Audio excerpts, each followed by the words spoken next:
చెవులకు చక్క చూకలాగా చేరుకోవే చిలుగుల చుక్క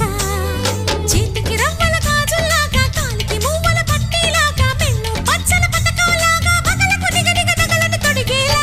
నువ్వు వస్తా